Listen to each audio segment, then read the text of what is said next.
pagi saudara yang dikasihi Tuhan. Kita jumpa lagi dalam Renungan Pagi GPD Bethesda Makassar. Pagi ini saya akan baca di dalam buku Efesus pasal 4 ayat 17 dan ayat 18. Firman Tuhan berkata seperti ini. Sebab itu kukatakan dan kutegaskan ini kepadamu di dalam Tuhan. Jangan hidup lagi sama seperti orang-orang yang tidak mengenal Allah dengan pikiran yang sia-sia dan pengertian yang gelap, jauh dari hidup persekutuan dengan Allah karena kebodohan yang ada di dalam mereka dan karena kedegilan hati mereka. Puji Tuhan, ini nasihat Rasul Paulus untuk jemaat Efesus tentang bagaimana kita hidup sebagai manusia baru. Dalam perjalanan kekristenan, kita menemukan perubahan-perubahan dalam kehidupan kita. Namun perubahan-perubahan itu pada umumnya terjadi hanya pada awal dan tidak berlangsung terus secara konstan. Dari awal kita bertobat, kita merasa satu proses yang begitu cepat berubah dari kehidupan lama menjadi manusia yang hidup dalam kehidupan yang baru. Namun Paulus harus ingatkan kepada orang-orang percaya supaya sadar, supaya paham bahwa mereka tidak boleh lagi sama seperti yang dahulu. Berarti perubahan itu harus makin lama makin menjauh sehingga tidak akan bisa kembali kepada yang lama. Karena dengan demikian kita mengalami suatu perubahan. Nah, perubahan itu harus terjadi karena kita melatih tubuh kita untuk hidup dalam kehidupan yang baru. Yaitu biasakan untuk belajar melangkah, belajar bertindak, belajar berbuat seperti manusia baru. Karena pertama dikatakan pengertian yang gelap dari hidup persekutuan yang jauh dengan Allah karena kebodohan ada di dalam mereka dan karena kedegilan hati mereka.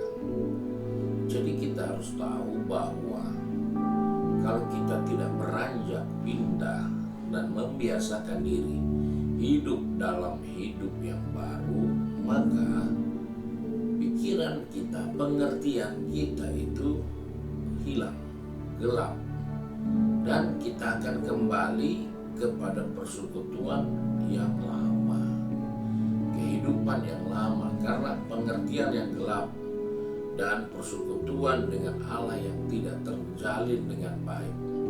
Itu yang akan membuat manusia kembali kepada kehidupan yang lama. Jadi sebenarnya kita harus tahu dan kita sudah paham bahwa persekutuan dengan Tuhan adalah suatu usaha yang harus terus dipertahankan, dilakukan berulang-ulang dalam perjalanan kehidupan ini. Karena ayat 20-22 katakan, tetapi kamu bukan demikian. Kamu telah belajar mengenal Kristus, karena kamu telah mendengar tentang Dia dan menerima pengajaran di dalam Dia, menurut kebenaran yang nyata dalam Yesus, yaitu bahwa kamu berhubungan dengan hidup kamu yang dahulu harus menanggalkan manusia lama yang menemui kebinasaannya oleh nafsu yang menyesatkan. Jadi tidak ada pilihan. Kalau kita tidak berubah, kita tersesat. Kita pikir kita jadi lebih baik. Padahal kita justru tidak lebih baik dari yang dulu. Karena pikiran kita sudah disesatkan. Karena kita tidak mau melatih diri kita hidup dan membawa kehidupan ini seperti manusia baru. Manusia baru yaitu tidak lagi melakukan kebiasaan lama yang sudah dikatakan dalam ayat 28 sampai ayat yang ke-32. Bagaimana kita tinggalkan yang lama dan mulai melatih hidup sebagai manusia yang baru. Dan disinilah kita menemukan kita harus melatih, membuat kebiasaan yang baik, yang baru kita harus bangun. Karena ayat 27 dengan tegas, jangan beri kesempatan kepada iblis. Jika kita tidak melatih, jika kita tidak mempersiapkan diri, maka itu kesempatan iblis. Hati-hati. Belajarlah hidup, latihkanlah hidupmu dengan kebiasaan-kebiasaan yang baik, sehingga kebaikan kita bisa diketahui semua orang. Bukan karena kita ingin memperkenalkan diri kita, tetapi kebaikan yang kita lakukan itu sudah gaya hidup, bukan pencitraan, tapi sudah begitulah kita, manusia baru, manusia yang hidupnya penuh dengan segala kebaikan, karena mereka melatih pikirannya, mereka melatih kebiasaannya untuk bertahan terus dalam kehidupan yang baru. Inilah tanggung jawab kita. Menjelang kedatangan Tuhan, kita tidak punya pilihan. Latihan terus dalam hidup yang baru. Paulus menceritakan bagaimana begitu bersungguh-sungguhnya dia melatih tubuhnya dan menguasai seluruhnya, supaya dia menjadi manusia yang selalu dibaharui dari hari ke hari, baik pikiran dan hatinya dibaharui setiap hari. Karena dia mau melatih, dia membuat kebiasaan yang baik, sehingga tidak ada kesempatan buat iblis menguasai dan mengendalikan pikiran dan hati ini. Tuhan tolong kita semua. Mari kita satu di dalam doa. Kembali kami datang kepada Bapa di surga dengan mengucap syukur, karena oleh kasih karunia-Mu Tuhan menjadikan kami sebagai manusia yang baru.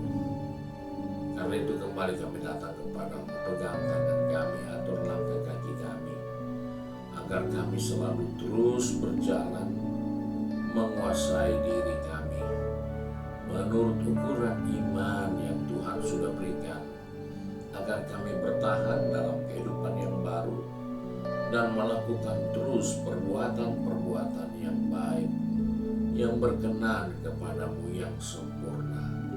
Kami percaya itu hanya bisa dilatih. Itu tidak akan terjadi mendadak, tidak akan terjadi seketika, tapi kami perlu melatih kehidupan ini. Sebab Tuhan tolong kami, anak-anak-Mu sudah pergi bekerja, berbisnis, studi, maupun sudah mulai mengabdi kepada rumah tangga maupun dalam tugas tanggung jawab pada institusi. Tuhan tolong kami, agar kami terus berusaha, belajar terus, mengendalikan diri kami untuk terus hidup sebagai manusia baru. Dan biarlah kami memiliki kebiasaan yang baik yang terus kami kerjakan dari hari ke hari, sehingga kami mencapai tujuan dan panggilan Allah dalam kehidupan kami. Terima kasih Bapa untuk berkat-Mu hari ini. Kami bersyukur dan berdoa di dalam berkat nama Tuhan Yesus Kristus.